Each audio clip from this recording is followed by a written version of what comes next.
30 minutes after he was lying down, he was having a hard time sleeping, he heard some movement outside the cabin. And then he heard it again, and it started walking around the cabin. Minutes ago, in the still, icy forest where the legend of Bigfoot lurks, Tyler felt he wasn't alone. Wrapped in his sleeping bag, the unsettling crunch of footsteps in the snow pierced the silence around the cabin, each step louder and more menacing than the last. With each rustle and crack beyond the thin walls, the night seemed to hold its breath, waiting. What monstrous secrets does this forest hide? Tune in.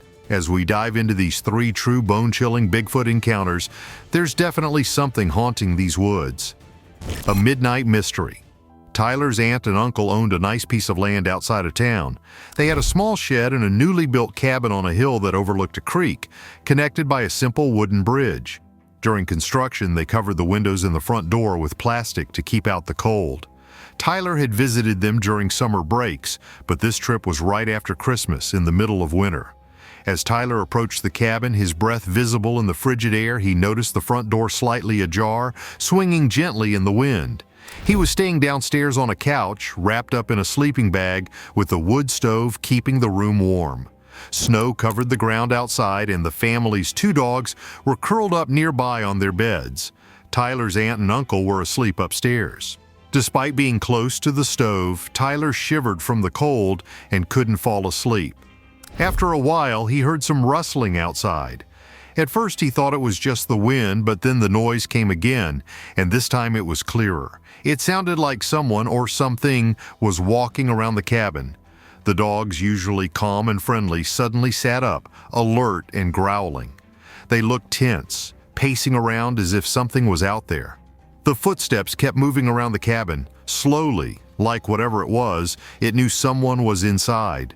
This went on for about 15 minutes, and Tyler felt frozen with fear. He didn't dare look outside or move. Then, just as suddenly, the footsteps stopped. The dog stayed tense for a while longer before finally calming down. Tyler, still too scared to move, stayed awake for hours, listening. Eventually, he drifted off into an uneasy sleep. When he woke up early the next morning, Tyler lay there trying to figure out what had happened. Was it a person? An animal?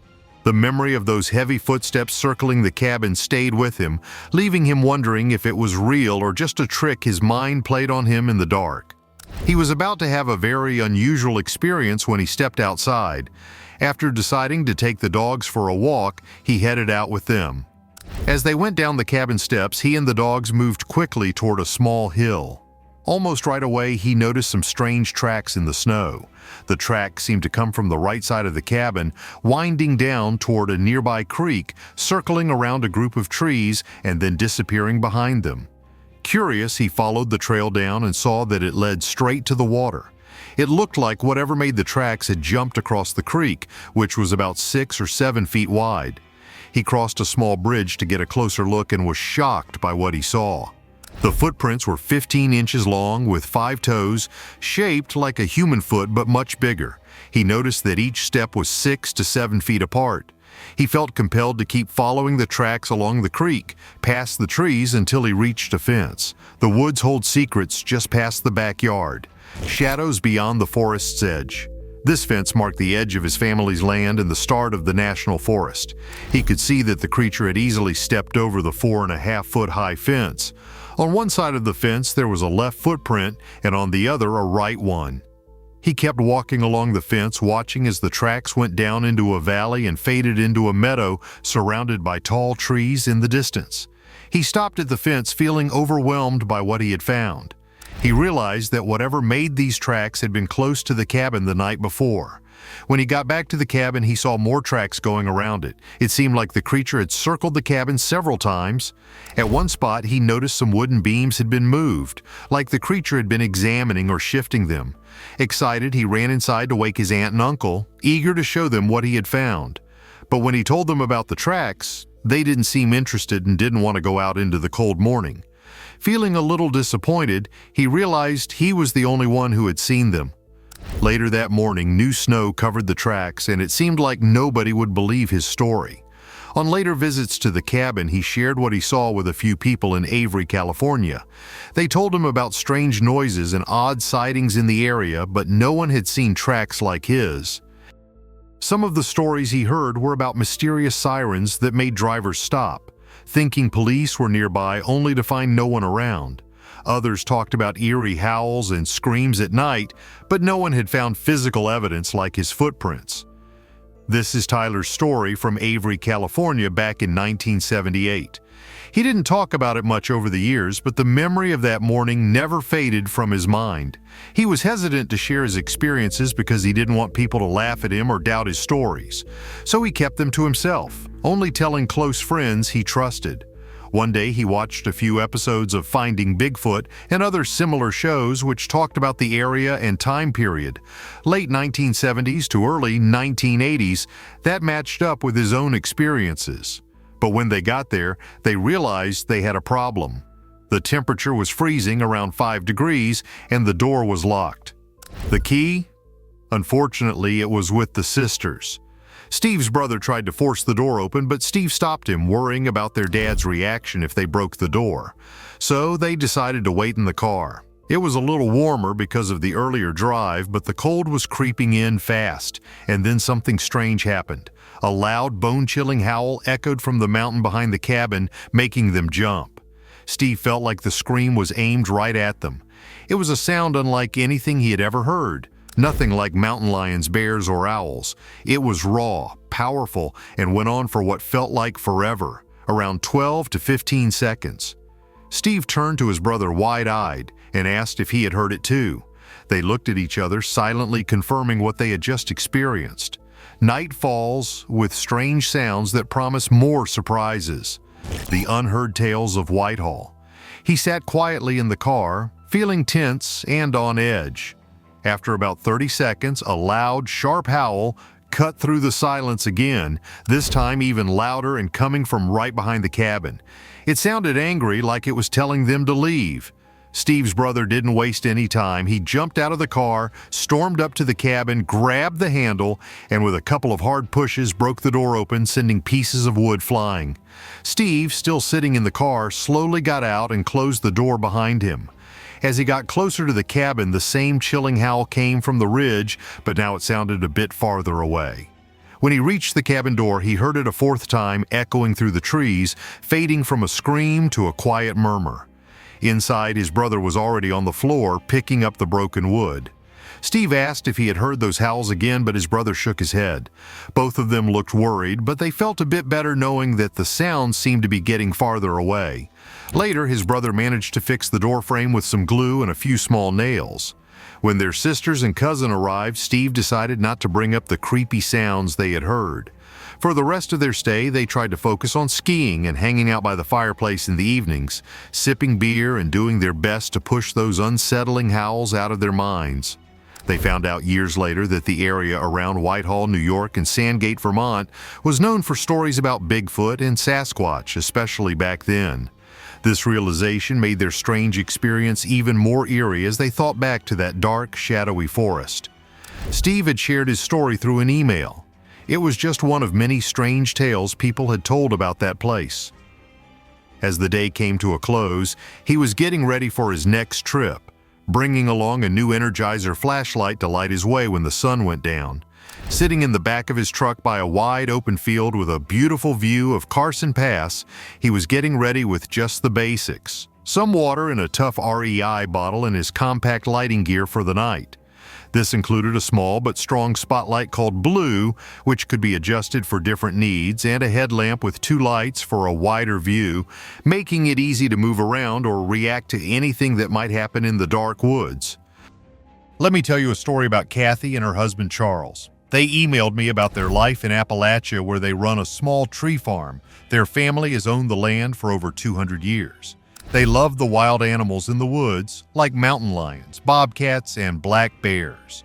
Often they ride their quads to different spots, like marshes and dense forests, just to sit quietly and watch these creatures. Most of these animals are active at night, so the couple goes out in the dark to catch a glimpse of them. I've had a similar experience camping once when a bobcat circled my tent. These animals have a pattern. They hunt at night and rest during the day. Deeper into the forest, the mystery deepens. Night Lethal Patrol. It's a mysterious and beautiful place with lots of wildlife, old cypress trees, creeks, and marshes. The land has a deep history with connections to both the Civil War and Revolutionary War. It's private land and hasn't been turned into a nature reserve, but it's still tough to navigate. Old canals and jeep trails run through parts of it, making it possible for Kathy, Charles, and their son to explore at night on their quads. They always took their dogs along.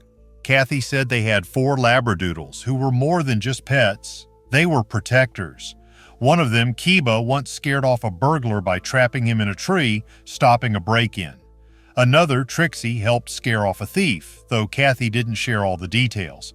These dogs seemed fearless, until one day when Thelma and Mard, 2 of the other dogs, had a run-in with an alligator but managed to get away unharmed. One night in the year 2000, Kathy, Charles, their son, and the dogs set out into the swamp. They knew the trails well. They reached a small clearing in the swamp, surrounded by water with just a picnic table there. Everything was still until strange sounds started coming from the darkness. The dogs, usually brave, moved quietly behind the family and stayed silent. Charles, who sometimes mimicked Bigfoot calls just for fun, tried it that night. Normally, any sound they heard would slowly fade away, but this time was different. Out of nowhere, a large stick almost the size of a small tree branch came flying out of the swamp. It shot across the water and landed only 5 feet from them next to the picnic table, missing everyone, including the dogs. Kathy and Charles stood still, their nerves on edge, feeling a rising sense of fear as they faced something unknown in the swamp. It wasn't like anything they had ever come across before. The moment felt heavy, and the dark swamp seemed to almost hold its breath along with them. Desperately, Charles fumbled through his pockets, his hands shaking as he looked for some light. Finally, he managed to pull out a small flashlight, switching it on quickly. The narrow beam of light cut through the dark and landed on a spot where a large stick had been thrown from the shadows, startling them just moments ago. To their shock, the light revealed 2 enormous yellow eyes staring straight back at them, unmoving. The eyes were at least 8 feet off the ground, making it clear that whatever was watching them was not an ordinary animal. Kathy froze, feeling like every muscle in her body had locked up in fear. She wanted to run but couldn't move a single step. She just stared at the eyes, wide-eyed, heart pounding, while their young son, who had been playing around moments earlier, stood completely still, understanding the seriousness of what was happening. Even their usually brave dog Mallard whimpered softly, sensing the tension. Charles, still gripping the flashlight, noticed something strange. The eyes were not reflecting off a tree or a tall bush. There were no trees close enough.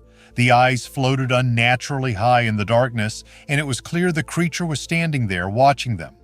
With a deep breath and a sudden burst of courage, Charles switched off the flashlight, plunging them into complete darkness once more.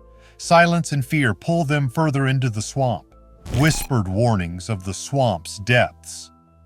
The reaction from the creature was almost immediate. There was a rustling sound, like something large moving through the thick plants. Then came a distinct splashing noise, as if something heavy stepped into the water. It moved slowly, the sound of water being disturbed fading gradually, as if the creature was walking away.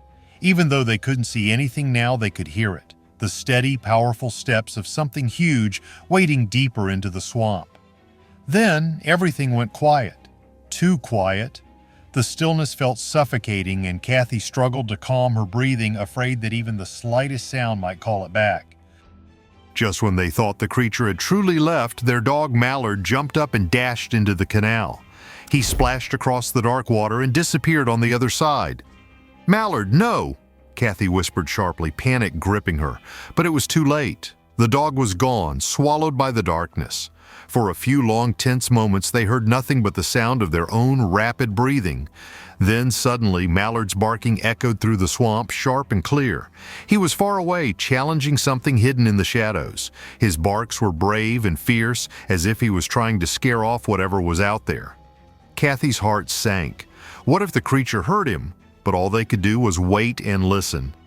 "We need to get out of here now," Charles said quietly but firmly. His voice left no room for doubt. Without arguing, they began to move slowly away from where the creature had been. Every step felt risky, as if the darkness itself might spring to life. They moved quietly, not wanting to attract any attention. The further they got, the more the air seemed to ease up. But Kathy kept glancing over her shoulder, feeling like something might leap out at any moment.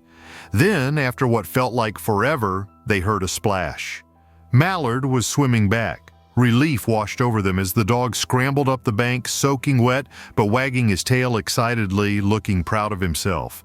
It was as if he thought he had done something heroic, chasing away whatever had been there. Kathy and Charles exchanged a look, a mix of thankfulness and lingering fear. Mallard's safe return felt like a small win, but the fear of what they had seen was still very real. Even though they returned to the swamp for walks again, they never did it at night without some form of protection. They kept the story mostly to themselves, only talking about it when they were alone as a family. The experience was just too strange, too unbelievable to share with others. How could they explain those eyes and the overwhelming fear? Who would believe them? But this wasn't the only strange thing they'd ever come across. As time went on, Kathy began to notice other people's stories about the swamp. She found videos online, especially on one particular YouTube channel that collected creepy encounters from people who had been out in remote places. She realized that their experience wasn't as unique as she once thought. Many people described similar feelings of being watched, strange figures that seemed too tall to be human, and sounds that made no sense. Yet for Kathy, Charles, and their son, it felt personal. One unsettling moment that would never really go away. Each time they thought back to that night, it felt like it happened just yesterday. The memory was vivid and chilling, burned into their minds. Every time they packed up for another nighttime trip, the thought of those glowing yellow eyes flashed through their minds. The swamp still drew them in, but it was different now. They knew something was out there, something strange and unknown. And even though the swamp was a place they loved, they would always keep that night in the back of their minds. It was a reminder that some mysteries are better left undisturbed. Did Kathy and Charles encounter something supernatural in the swamp? Share your thoughts, leave a comment, and don't forget to like and subscribe for more eerie tales.